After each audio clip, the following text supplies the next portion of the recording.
Did Don come out? But Don's got a pickup truck. Yeah, but he was here with his mother-in-law. That's him right there. Okay, first of all, name Brett Ligon, L-I-G-O-N, and title. District Attorney, Montgomery County. Tell me what you had on here. Well, we'd received notification that we had a possible fatality involving a motorcycle after a high-speed chase involving several units from law enforcement. And what the concern is always, do you have a death in custody? And so what we found out from our preliminary investigation is chase started in Montgomery and Grimes County, proceeded through Montgomery County, but at some time the officers had lost sight of the vehicle. And so our initial part of the investigation is determined whether or not the officers used any type of force in regards to detaining or stopping the vehicle. It's clear that the chase had broken off, and so from a public integrity standpoint, you don't have a use of force, you don't have any concerns about justifying it. And speaking with the DPS representatives, they're going to continue to work it as an accident. It is a tragedy. It appears that a young 23-year-old made a horrible decision to evade officers. Appears to be some type of narcotics evidence around, and so, you know, it's a sad story that's been written several times. Young guy runs from the cops for something that would have been fairly minor, and instead of taking a ticket, he takes a death penalty.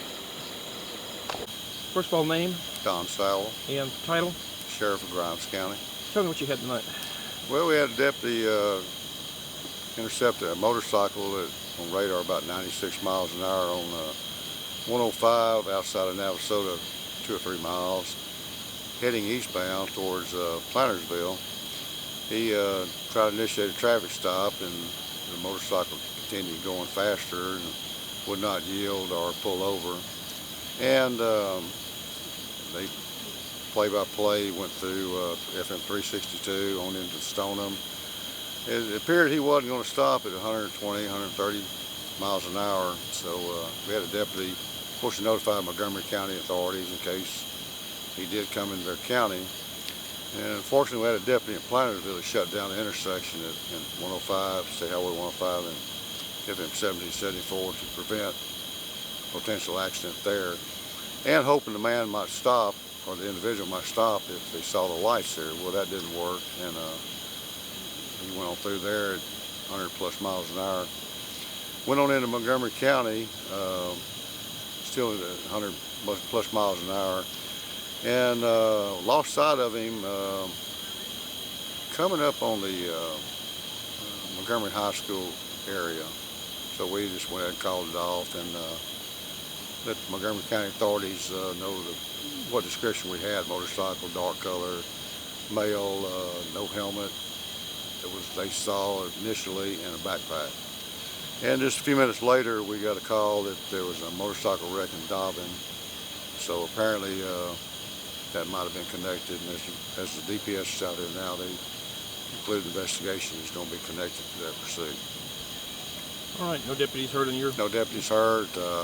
They didn't get real close to him because of the speed, but they stayed with him until they lost sight of him. He was driving quite dangerously when they spotted him. He was, yes, that's another thing. He was noted during the pursuit from outside of Navasota towards here, running some people off the road, passing very, very unsafely on numerous occasions.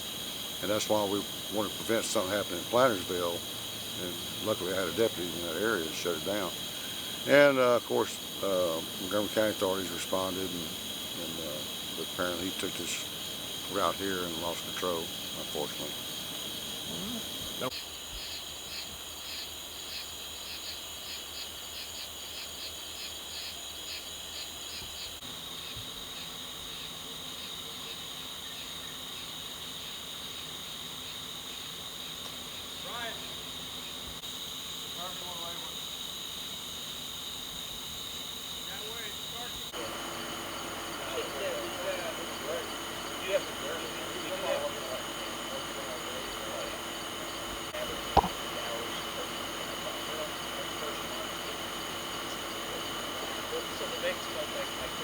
Once I type this out, if I haven't heard from you, okay, all right, good deal.